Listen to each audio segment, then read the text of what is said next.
Punjab Kings અને KKR વચ્ચે રમાયેલી ઈડન ગાર્ડનમાં રમાયેલી મેચમાં વરસાદના કારણે મેચ પૂરી રમાઈ નથી. પંજાબ કિંગ્સે ટોસ જીતીને બેટિંગ કરવાનો ફેસલો લીધો. પહેલી બેટિંગ કરતા 201 રન 4 વિકેટ કર્યા. એમાં પંજાબ કિંગ્સે 160 રન 14.3 ઓવરમાં કર્યા હતા, જેને છેલ્લી 5 ઓવરમાં ફક્ત 40 જ રન કર્યા પંજાબ કિંગ્સે.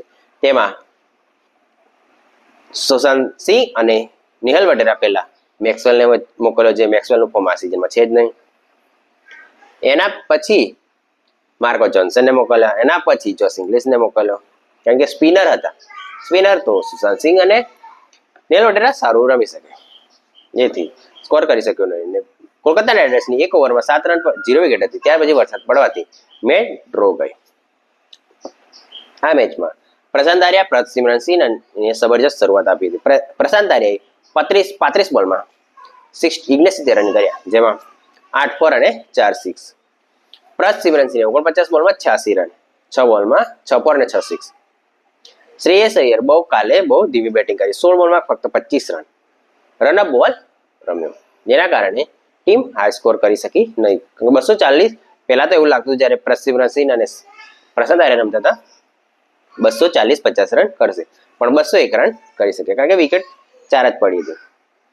મેક્સવેલ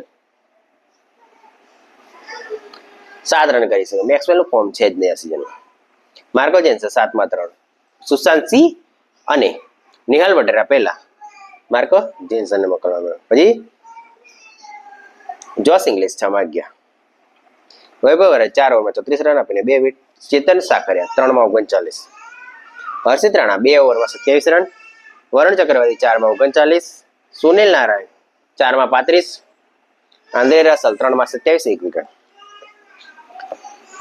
આ મેચમાં સુનિલ નારાયણને 22 રન મળ્યા, જે બહુ રેર છે કે સુનિલ નારાયણને કોઈ 1 ઓવરમાં 22 રન આપી શકે.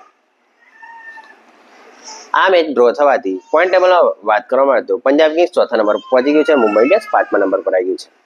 જો પોઈન્ટ ટેબલની વાત કરવામાં આવે તો ગુજરાત ટાઇટન 8 મેચમાંથી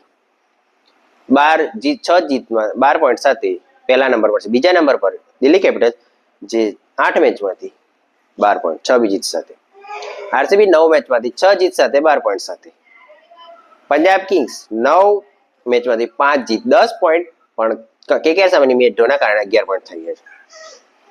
મુંબઈ ઇન્ડિયન્સ 9 માંથી 5 જીત સાથે 10 પોઈન્ટ.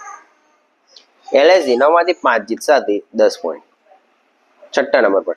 આજે મુંબઈ ઇન્ડિયન્સ અને એલએસજી વચ્ચેની મેચમાંથી જે જીતશે એ બીજા નંબર પર પહોંચવાની ક્ષમતા રાખે. જો મુંબઈ જીત્યું તો બીજા નંબર પર અને એલએસજી જીત્યું તો 4થા નંબર પર પહોંચશે.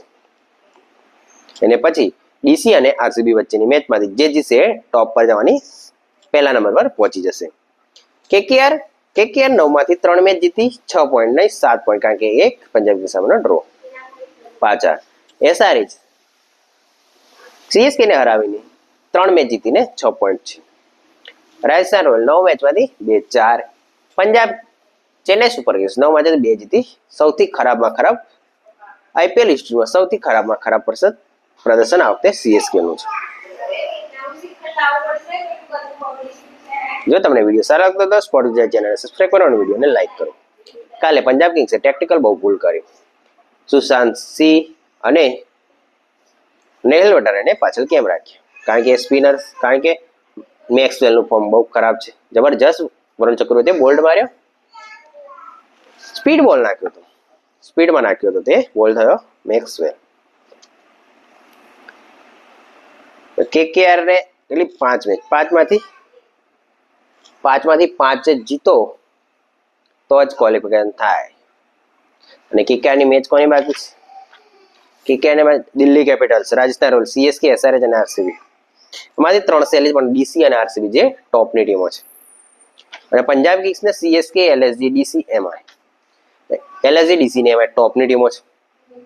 એટલે હવે એક મેચ દરેક મેચો બહુ મહત્વપૂર્ણ રહેશે દરેક ટીમો માટે. જો એક મેચ હાર્યા તો તમારા માટે, કારણ કે ટોપ 2 જે પોઈન્ટ ટેબલની ટીમો છે તેમને 2 મોકો મળશે, એક ક્વોલિફિકેશન, અને જે હારશે એને બીજો મોકો પણ મળશે. જેથી એના માટે ટીમો મેચ ટોપ 2માં આવવાનો પ્રયત્ન કરશે. મુંબઈ ઇન્ડિયન્સ અને એલએસજી વચ્ચેની મેચમાં વાનખેડે બનાવશે. કેપિટલ અને આરસીબી વચ્ચેની મેચ રમાશે અરુણ જેટલી સ્ટેડિયમ દિલ્હીમાં. CSK Punjab RCB KKR. CSK કોઈની પણ ગેમ બગાડી શકે છે. એસઆરએચ જીટીડીસી કેકેઆર આરસીબી એલએલસી એમાંથી 4 જે છે પ્લેઓફની રેસમાં છે. એસઆરએચ પણ રેસ કોઈ પણ ટીમનું પ્લેઓફ બગાડી શકે છે. આરઆર પણ બગાડી શકે. સીએસકે અને કેકેઆર છે બાકી 4 ટીમો છે ટોપની રેસમાં છે. એટલે હવે જે કેકેઆર, એસઆરએચ, આરઆર અને સીએસકે એવી ટીમો છે જે કોઈ પણ ઉપરની ટીમોનું ગણિત બગાડીને તેમને બહાર કરવાની ક્ષમતા રાખે છે. જો તમને વિડીયો સારો લાગતો હોય તો સ્પોર્ટ ચેનલને સબસ્ક્રાઇબ કરો અને વિડીયોને લાઈક કરો.